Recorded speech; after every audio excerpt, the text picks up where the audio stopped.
decided to use the miniatures, partially because I'm just a fan of that as a movie geek. You know, I always liked reading about that stuff. I was a fan of it. I'm getting to play with the toys that they use in the movies I grew up watching, which was fun.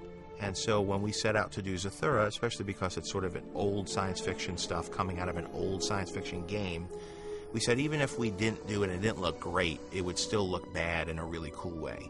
I also like the look of miniatures. I think good CG is great CG, and CG can be very convincing, but CG looks different than miniatures. And there's a different reaction, I think, to miniatures on screen as there is a reaction to miniatures in person. When you walk into the stage and there's a 6-foot house with damage on it, everybody runs up to look. It's like big, great toys. It's an interesting moment in time where people still, the skills set is still there. People still know how to do it, but they're not called upon to do it that much. When they brought this project to us, it was kind of exciting because it was just a ton of miniatures.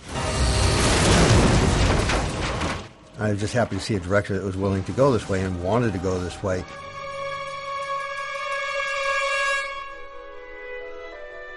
I was scared when I first saw the models because you go there and they did, I mean, the house is beautiful.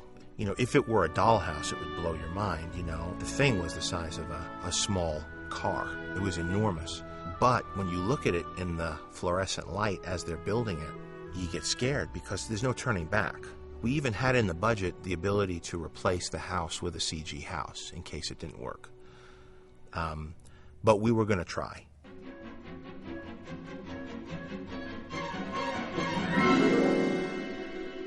The construction of that miniature house, the 6-foot house, was as identical as we could get to the construction of the real house. So those materials, the lath and plaster and the bricks and all of that, had to be scaled down. And it's a tricky thing, and that's where the talent of the model builders comes in. It was a lot of work. I mean, and those guys really came through, but it took the last week before we started shooting was a lot of detail work on the dirt especially, and the little the bushes or shrubs that outlined in the vine work. I think they ended up using thyme as for vines, you know, the herb, which worked really well. The challenge in creating the miniatures and making them seamlessly cut with the location house in Glendale, which is a great old craftsman, and the set, is that each of those entities, I guess, each of those versions of the house serve their own specific purpose. Everything kind of cued off of the real house, but the set needed to be bigger to accommodate the crew and the lighting and all the equipment and all the things that had to happen in those rooms. And then the miniature had to kind of work in between. It had to look enough like the house that we see for real at the beginning and the end of the movie, but it also needed to accommodate the changes that we needed to make in the set. Zorgons. Gerbil was in there. This is bad. Something that's kind of interesting about the house is you know, you think about building a miniature house, you don't really think about how important the detail inside the house is. But the way we thought of the house floating through space is if you walk down your neighborhood at night and you really can't see the house that well, but you see all the windows and you see what's inside. So what became apparent instantly when we started shooting and looking at the dailies is how much detail and how much we had to match exactly the set. So we spent probably, I don't know, a couple of extra weeks really bringing up the detail inside the house so that if you cut from the boys in the set to the exterior, seeing the same set, it doesn't bump. You believe that it's exactly the same room. The miniature house had to be built to be destroyed so that we could chop into it, and it was built the same way as a real house so that when we tore pieces out, it revealed construction in the right way.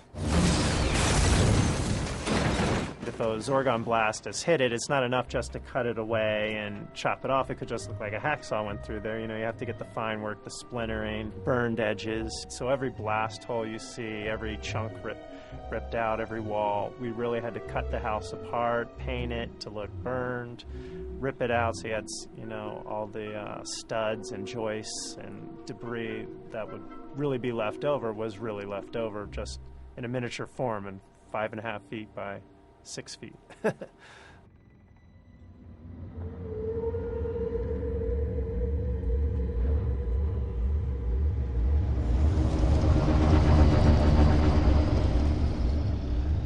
The one thing that I really like about the Zathurian spaceship is it's very Art Deco to me. I mean, it's really wonderful. It's like a throwback to the old Flash Gordon days.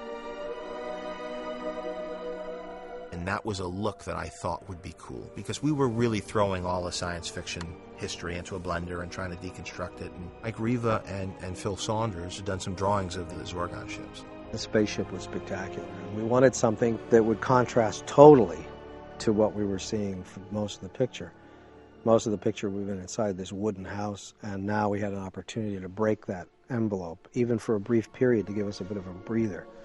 So we designed everything that the house wasn't. It's no wood, it's all metal. It looks like the inside. I have this toy up in my office, this cheap little toy, and one day I took it apart while I was having coffee, and there were all these metal tabs and bad Taiwanese metal inside. And so I said, you know, this is what it should look like. We built 4 ships total. We built 1 pyro ship that we're going to destroy. We built 1 ship that's just half of the ship that has operating ports that open on the side, and the cannons from the ship come out. They're all motion control. We have another ship that is going to be used for a crash sequence, and then we have our hero ship. It is plumbed with flames that shoot out about 3 feet. One of the things that the director really wanted was to have a practical flame for the engine exhaust. And so for us, we have a flame that's probably about 4 foot long. So there's a certain precaution that we have to deal with as far as, safety and all of that. But it's really kind of interesting to be doing a shot, and all of a sudden we light the engine off, and it definitely gets your attention. We could have decided with the Zorgon ship to build a model and then create a CG flame, or to do it some other way. We took a little chance.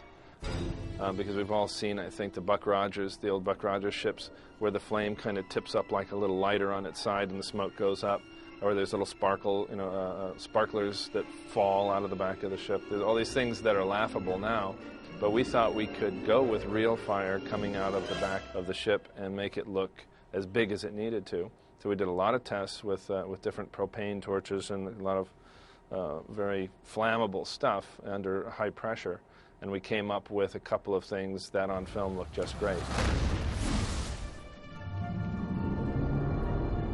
We have to really make sure that we sell the idea that this spaceship really does operate in space, and even though we're taking a little creative license about having a nice American family with their house dug up and thrown into space, that there still has to be some sort of creative believability.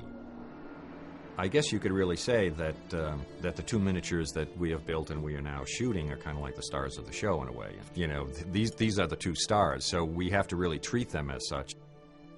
Miniatures are a driving force behind this movie. I mean, I'd say a good portion of the movie takes place in space. We're going to have CG star fields and CG backgrounds, and CG is necessary in this movie to put the movie together. But, I don't think you're ever going to get rid of models. And I don't think you're ever obviously never going to get rid of CG, but they both work together really well if done right. It's great. And then you're still pulling out. It's great. It's just performance. Jon, really fought very hard for us to have the models and miniatures in his show. And there is I think, a wonderful tactile feeling, a visceral feeling that you get from having a 3-dimensional, real, live model sitting in front of you. There's a lot of people that don't want to use miniatures anymore because I don't think it's any more expensive than doing CG, but in the CG world you tend to be able to have a little bit more control over it. And in the model world, I think you get a better look, and I think that's what Jon's going for. I don't think you could ever match the look of this house in space in the CG world compared to how the model looks. It was a wonderful marriage of the old technology and the new technology that created a very visceral feel for me. It gave it a real signature look and style that you're not going to see in science fiction movies. And it still does not emotionally take you out of the movie. You're scared because it seems real. So it really walked that tightrope that I didn't know, I was not confident we would be able to walk.